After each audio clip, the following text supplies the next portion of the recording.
গুলশানে নিজ বাসভবনে তারেক রহমান, এভার কেয়ারে চিকিৎসাধীন খালেদা জিয়ার সঙ্গে সাক্ষাৎ, খোঁজ নিলেন মায়ের চিকিৎসার। তারেক রহমানের ঐতিহাসিক প্রত্যাবর্তন, নিরাপদ বাংলাদেশ গড়তে জাতীয় ঐক্যের ডাক।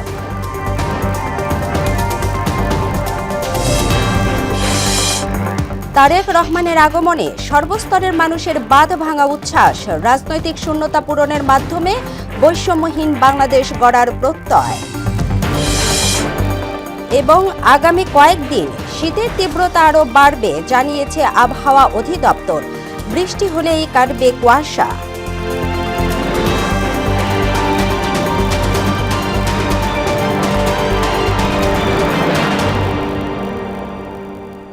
আসসালামু আলাইকুম, মোহনা সংবাদে স্বাগত। শুনছিলেন শিরোনাম, পুরো সংবাদে আপনাদের সাথে আছি তাবশিরা লিজা।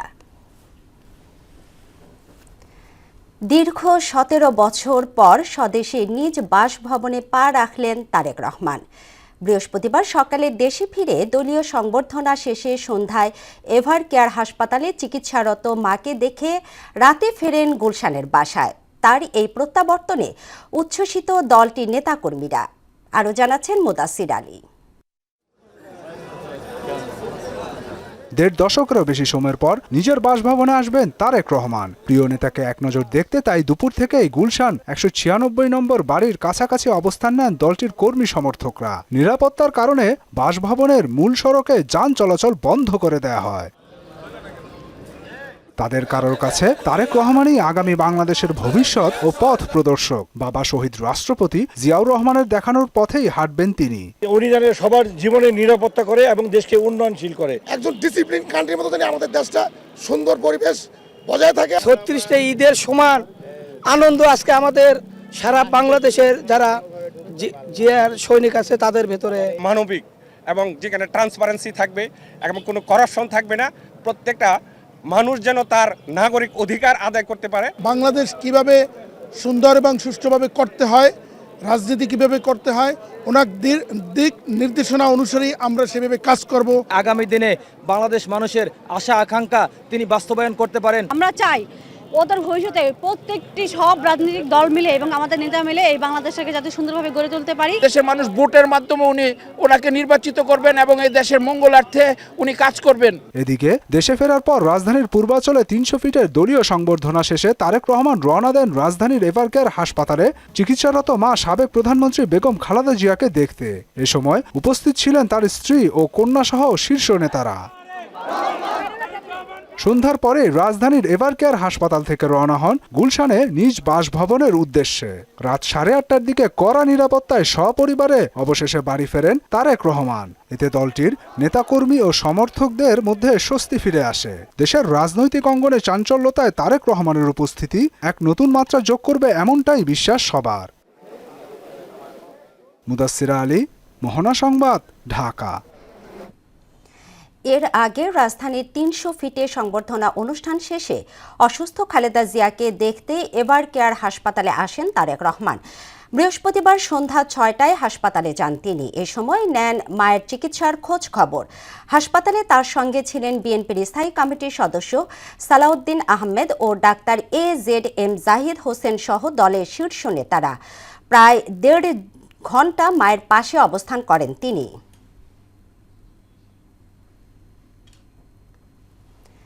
দীর্ঘ প্রবাস জীবন শেষে বৃহস্পতিবার দেশে ফিরে সবাইকে নিয়ে নিরাপদ বাংলাদেশ গড়ার অঙ্গীকার ব্যক্ত করেন বিএনপির ভারপ্রাপ্ত চেয়ারম্যান তারেক রহমান। বৃহস্পতিবার বিকেলে রাজধানীর পূর্বাঞ্চলের ৩০০ ফিটে আয়োজিত সংবর্ধনায় তিনি এই অঙ্গীকার ব্যক্ত করেন। তারেক বলেন, যে কোনো মূল্যে দেশের শান্তি শৃঙ্খলা রক্ষা করতে হবে। সবাই ঐক্যবদ্ধ হলে লক্ষ কোটি মানুষের প্রত্যাশা পূরণ সম্ভব হবে। বিস্তারিত জানাচ্ছেন হুমায়ুন কবির। বিকেল ৩:৫০ তারেক রহমান যখন পূর্বাঞ্চলে ৩০০ ফিট অনুষ্ঠানে মঞ্চে উঠেন, তখন লাখো জনতার তীর্থের কাকের মতো চেয়ে আছে প্রিয় নেতাকে এক নজর দেখার জন্য। এই সময় হাত নেড়ে লাখো জনতার অভিবাদন গ্রহণ করেন তিনি। সংবর্ধনা স্থল পরিণত হয় জনসমুদ্রে।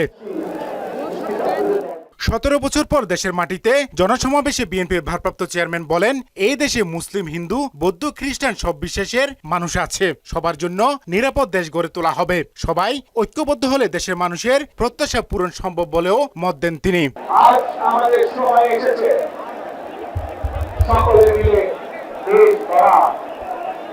এই দেশে যেমন পাহাড়ের মানুষ আছে, এই দেশে একইভাবে সমতলের মানুষ আছে। এই দেশে মুসলমান, বৌদ্ধ, খ্রিস্টান, হিন্দু সহ বিভিন্ন ধর্মের মানুষ বসবাস করে। আমরা চাই সকলে মিলে এমন একটি বাংলাদেশ গড়ে তুলব আমরা, যেই বাংলাদেশের স্বপ্ন একজন মা দেখেন, অর্থাৎ একটি নিরাপদ বাংলাদেশ আমরা গড়ে তুলতে চাই। আধিপত্যবাদী শক্তির গুপ্তচরেরা এখনো ষড়যন্ত্রে লিপ্ত উল্লেখ করে সবাইকে ধৈর্যশীল হওয়ার আহ্বানও জানান বিএনপির ভারপ্রাপ্ত চেয়ারম্যান। আধিপত্যবাদ শক্তির গুপ্তচরেরা বিভিন্নভাবে ষড়যন্ত্রে এখন লিপ্ত হয়েছে। আমাদেরকে ধৈর্যশীল হতে হবে, আমাদেরকে ধৈর্য ধারণ করতে হবে। বিশেষ করে তরুণ প্রজন্মের যে সদস্যরা আছেন, আপনারা এই আগামী দেশকে নেতৃত্ব দেবেন, দেশকে গড়ে তুলবেন। শরীফ ওসমান হাদি সহ স্বৈরাচারের সময় গুম খুনি শিকারদের ঋণ শোধ করতে কাঙ্ক্ষিত বাংলাদেশ গড়ে তোলার প্রত্যয় জানান তিনি। ওসমান হাদি চেয়েছিল এই দেশের মানুষের জন্য গণতন্ত্র প্রতিষ্ঠিত হোক, এই দেশের মানুষের গণতান্ত্রিক অধিকার প্রতিষ্ঠিত হোক, এই দেশের মানুষ তাদের গণতান্ত্রিক এবং অর্থনৈতিক অধিকার ফিরে পায়। আজ 36-এর আন্দোলনে যারা শহীদ হয়েছেন, ওসমান হাদি সহ 71-এ যারা শহীদ হয়েছেন, বিগত স্বৈরাচারের সময় বিভিন্নভাবে খুন করে শিকার হয়েছেন, এই মানুষগুলোর রক্তের ঋণ যদি শোধ করতে হয়, আসুন আমরা আমাদের সেই প্রত্যাশিত বাংলাদেশ গড়ে তুলব। এ সময় মার্টিন লুথার কিং এর অমর বাণীর সঙ্গে সুর মিলিয়ে আই হ্যাভ এ প্ল্যান নামে নিজের আকাঙ্ক্ষার কথাও পুনর্ব্যক্ত করেন Tarique Rahman. I have a plan for the people of my country, for my country. Tarique রহমানের আগমনের মধ্য দিয়ে সব ষড়যন্ত্র অবসান হবে জানিয়ে বিএনপি নেতাকর্মীরা জানান, ফেব্রুয়ারিতে একটি সুষ্ঠু সুন্দর নির্বাচনের মাধ্যমে জনগণের সরকার প্রতিষ্ঠা হবে। গণতন্ত্র পুনরুদ্ধারের পাশাপাশি তারেক রহমানের নেতৃত্বে একটি সমৃদ্ধ বাংলাদেশ গড়ে তোলা হবে বলে আশা জানান বিএনপি নেতাকর্মীরা। তারেক রহমানও জানান, জনগণের মতামতকে প্রাধান্য দিয়ে দেশ গড়ার কাছে আত্মনিয়োগ করতেন তিনি। তিনচুপিট থেকে হুমায়ুন কবির, মোহনা সংবাদ, ঢাকা। 1.5 যুগ পর রাজস্বিক প্রত্যাবর্তন হয় তারেক রহমানের। দীর্ঘ প্রতীক্ষার প্রহর কাটিয়ে দেশে ফেরেন বিএনপির ভারপ্রাপ্ত চেয়ারম্যান তারেক রহমান। 60 বছরের জীবনে 17 বৎসরই কেটেছে নির্বাসনে। প্রস্থান কণ্টকাকীর্ণ হলেও প্রত্যাবর্তন মুহূর্ত ছিল সম্মান আর গৌরবের। তার ফেরাটা দেশের রাজনীতির সমীকরণ অনেকটাই পাল্টে দিয়েছে। তাই তো নতুন বাংলাদেশ গড়ার স্বপ্ন দেখছেন দলটির সিনিয়র নেতারা। তারেক রহমানের ঐতিহাসিক প্রত্যাবর্তনে বিস্তারিত থাকছে মনিরুল ইসলামের প্রতিবেদনে। ফ্যাসিবাদের আক্রোশ আর ক্রোধের বলি হন বিএনপির ভারপ্রাপ্ত চেয়ারম্যান তারেক রহমান। তাই তো নিজ ভূমি ছেড়ে কাটিয়েছেন হাজার হাজার মাইল দূরের টেমস নদীর পাড়ে। 25-এর 25 দিনটি বাঙালির ইতিহাসে নয়া সংযোজন, যা তারেক রহমানের প্রত্যাবর্তন দিবস হয়ে থেকে যাবে হাজার বছর। তারেক রহমানকে বহন করা উড়োজাহাজ ঢাকায় অবতরণ করে বৃহস্পতিবার বেলা 12:15টায়। তারপরেই সার্বিক আয়োজন আর আনুষ্ঠানিকতা। কুশল বিনিময় করেন বিএনপির সিনিয়র নেতাদের সঙ্গে, সময় দেন পরিবারকেও। 6314 দিন পর ছুঁয়ে দেখলেন সোনার বাংলার মাটি, নাক টেনে গন্ধ নিলেন বাংলার প্রকৃতির। তাই তো এত উচ্ছ্বাস, এত ভালো লাগা, এত আবেদন। বিএনপির মিডিয়া সেলের আহ্বায়ক ওয়াদুদ আবেদিন বললেন, তারেক রহমানের প্রত্যাবর্তনের মধ্য দিয়ে ঐক্যমত্য প্রতিষ্ঠিত হবে। আগামী দিনের একটা প্রত্যাশার বাংলাদেশ বিনির্মাণের যে স্বপ্ন আমরা সবাই দেখি, সেটিকে সফল করার জন্য তিনি সবার সহযোগিতা চাইবেন। তারেক রহমানের প্রত্যাবর্তনে বিমানবন্দর এলাকা ছিল কড়া নিরাপত্তা বেষ্টনীতে। র্যাব, পুলিশ, সেনাবাহিনী সহ আইনশৃঙ্খলা বাহিনীর তৎপরতাও ছিল নজিরবিহীন। বিএনপির স্থায়ী কমিটির সদস্য ছালাউদ্দিন আহমেদ মনে করেন, দেশের রাজনীতির আকাশ থেকে কালো মেঘ কাটিয়ে নতুন আলো ফেরাতে পারবেন তারেক রহমান। ইনশাআল্লাহ আমরা আশা করি এই মুহূর্তটিকে আমরা ঐতিহাসিক মুহূর্ত হিসেবে পালন করতে পারব। অবরুদ্ধ গণতন্ত্র অবমুক্ত হয়েছে। আমরা সেই রকম একটি আবহে আজকে একত্রিত হব। বাংলাদেশের এই মুহূর্তটি অবশ্যই অবিস্মরণীয়।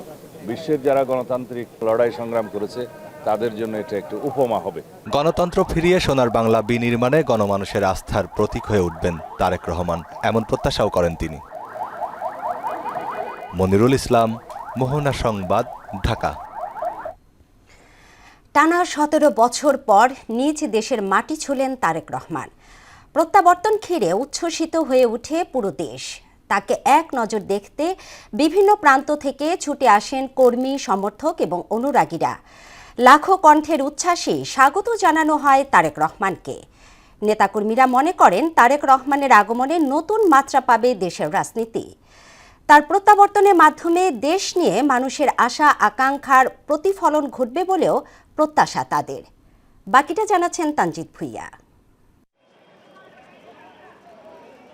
তারেক রহমানের স্বদেশ প্রত্যাবর্তন দিবস উপলক্ষে ভোর থেকেই শাহজালাল আন্তর্জাতিক বিমানবন্দরে নিশ্ছিদ্র নিরাপত্তা ব্যবস্থা জোরদার করা হয়।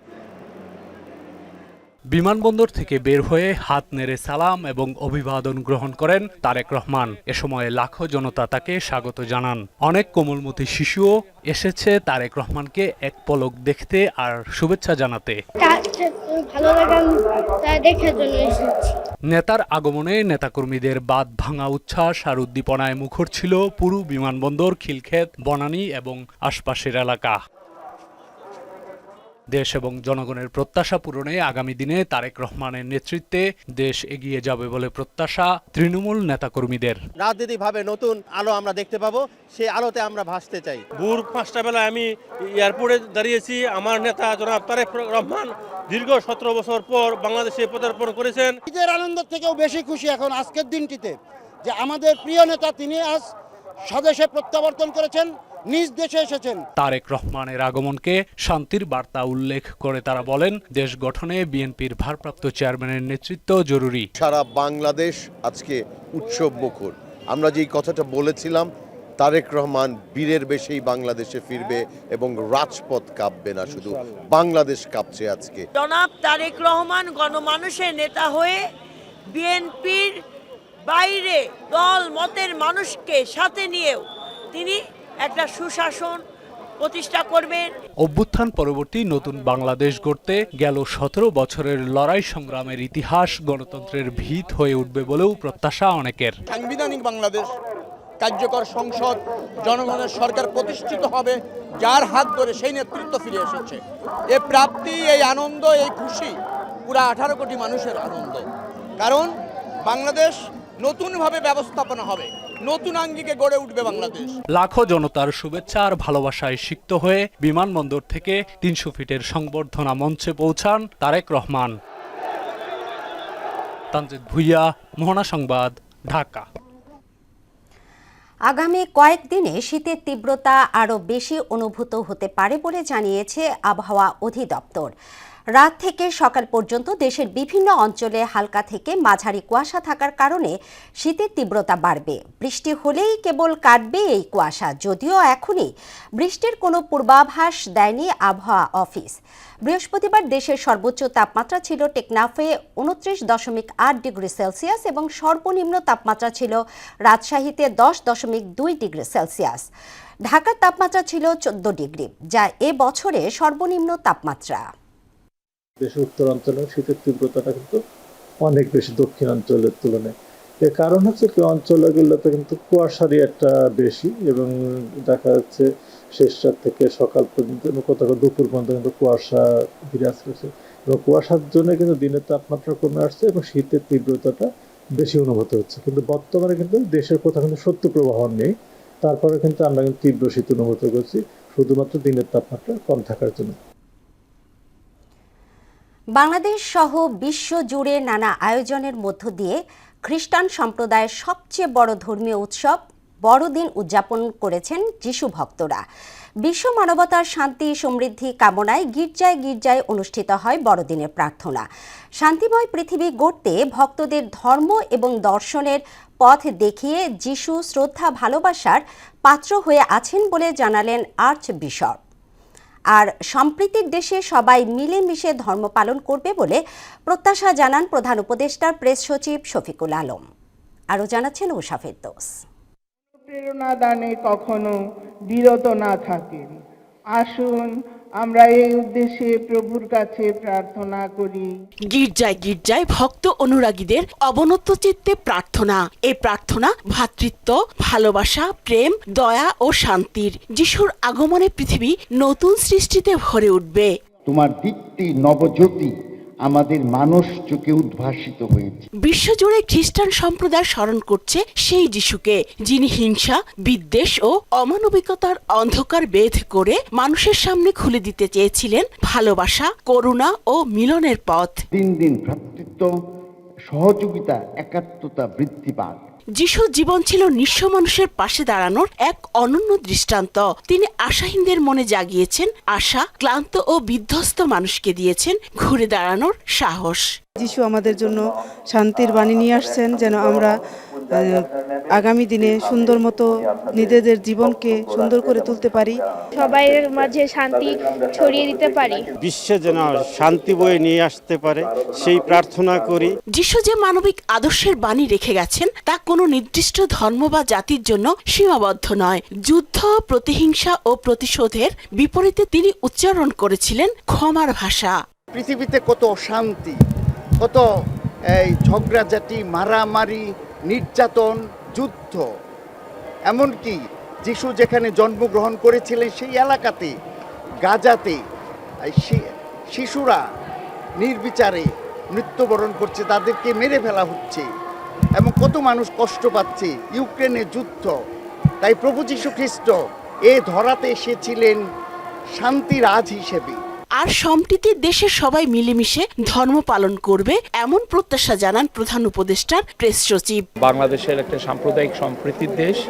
আমরা চাই যে সমস্ত সম্প্রদায়, সেটা ক্ষুদ্র হোক, বড় হোক, যে ধর্মের হোক, সবচেয়ে আনন্দ চিত্তে যাতে পালন করতে পারেন। উষা ফেরদৌস, মোহনা সংবাদ, ঢাকা।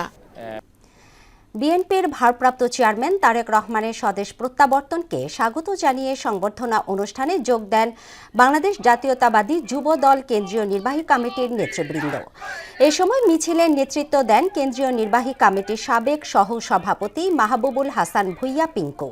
স্লোগানে স্লোগানে নেতাকর্মীরা তারেক রহমানকে স্বাগত জানান। 2024 সালের জুলাই আন্দোলনে ক্ষতিগ্রস্ত হওয়ার পর 17 মাস পেরিয়ে গেলেও খুলনায় এখনও তালাবদ্ধ 71-এর গণহত্যা নির্যাতন আর্কাইভ এবং জাদুঘর। বিজয়ের মাসে যখন স্বাধীনতার ইতিহাস স্মরণ করার কথা, তখন দক্ষিণ এশিয়ার একমাত্র গণহত্যা জাদুঘর বন্ধ থাকায় হতাশ তরুণ প্রজন্ম। তবে জাদুঘর কর্তৃপক্ষ বলছে, বারবার জানানো হলেও সরকারের ঊর্ধ্বতন মহলের নীরবতায় অচল হয়ে আছে দেশের মুক্তিযুদ্ধ স্মৃতির ধারক এই প্রতিষ্ঠানটি। শহীদুল হাসানের প্রতিবেদন, জানাচ্ছেন তাহসিন তারিন। ঝুলছে ভারী তালা, প্রধান ফটকের সামনে জমে থাকা জঞ্জাল আর অবহেলায় ভেঙে পড়া টেরাকোটায় ক্ষতবিক্ষত মুক্তিযুদ্ধের ইতিহাস সম্বলিত বিভিন্ন কাঠামো।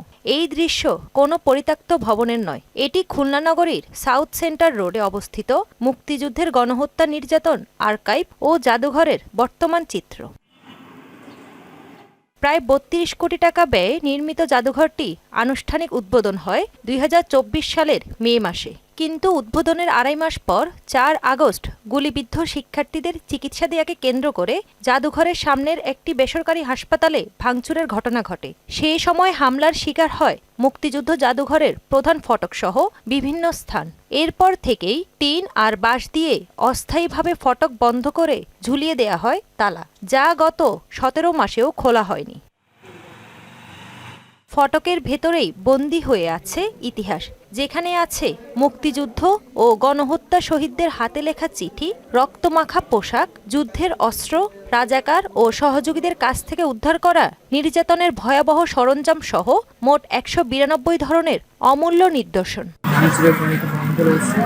যার কারণে আমরা অনেকেই এসব স্মৃতি সম্পর্কে জানতে পারছি না।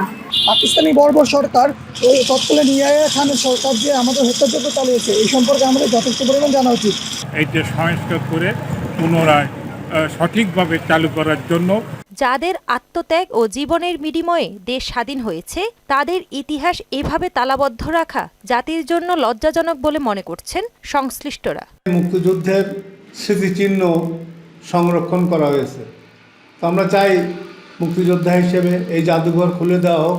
এই জাদুঘর আগামী প্রজন্মের জন্য যারা ইতিহাস জানতে পারে। সরকারের সংস্কৃতি মন্ত্রণালয়ের সদিচ্ছা লাগবে, জাতীয় জাদুঘরকে নির্দেশ দিতে হবে, খুলনার ডিসিকে এ ব্যাপারে সক্রিয় হতে হবে।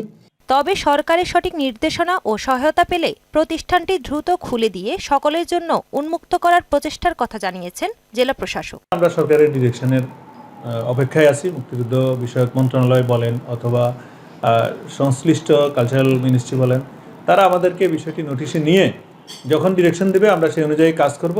খুলনায় নির্মিত ৭১-এর গণহত্যা নির্যাতন আর্কাইভ ও জাদুঘরটি শুধু বাংলাদেশের নয়, পুরো দক্ষিণ এশিয়ার প্রথম পূর্ণাঙ্গ গণহত্যা নির্যাতন আর্কাইভ। তাহসিন তারিন, মোহনা সংবাদ। বরগুনার তালতলীতে শিম আবাদ করে ক্ষতির মুখে ২ শতাধিক কৃষক।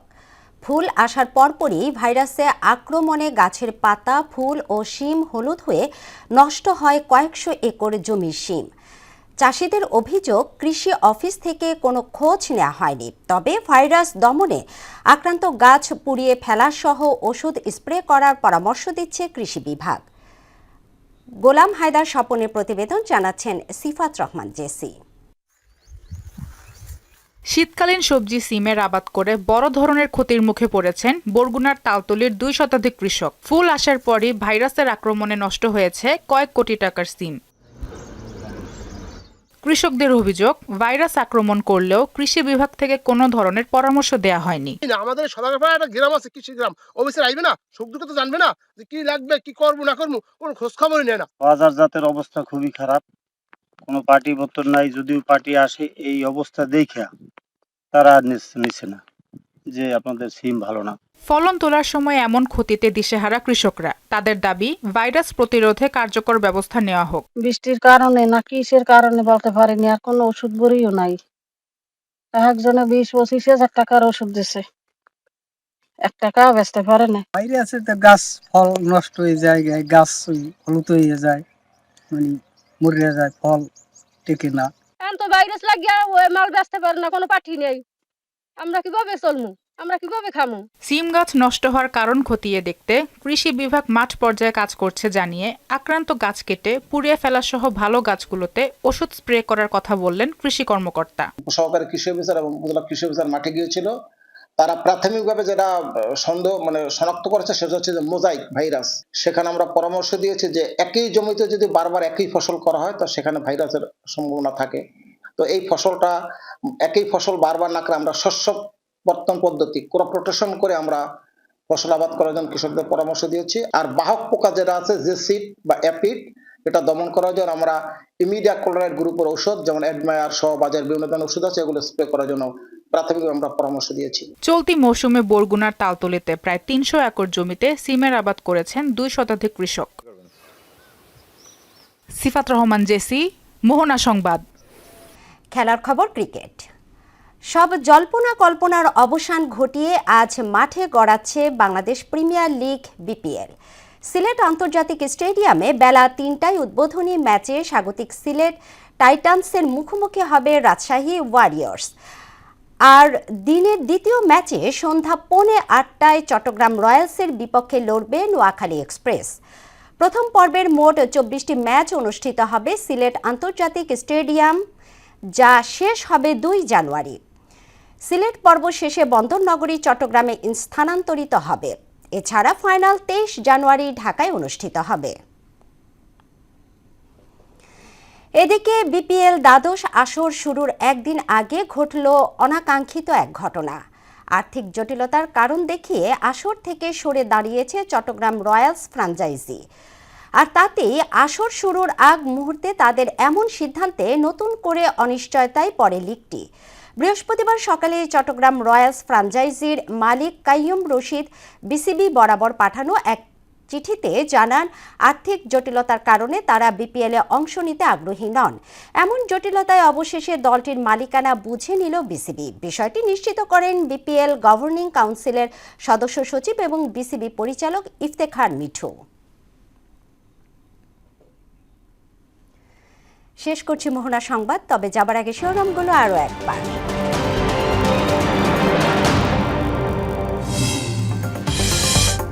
গুলশানের নিজ বাসভবনে তারেক রহমান, এভার কেয়ারে চিকিৎসাধীন খালেদা জিয়ার সঙ্গে সাক্ষাৎ, খোঁজ নিলেন মায়ের চিকিৎসার। তারেক রহমানের ঐতিহাসিক প্রত্যাবর্তন, নিরাপদ বাংলাদেশ গড়তে জাতীয় ঐক্যের ডাক।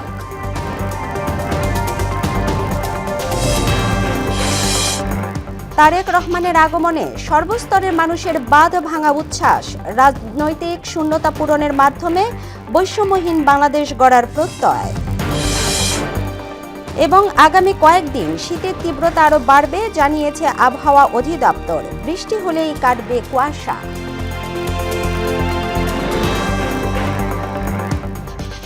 এই ছিল মোহনা সংবাদে। মোহনা সবশেষ খবর জানতে ভিজিট করুন www.mohona.tv।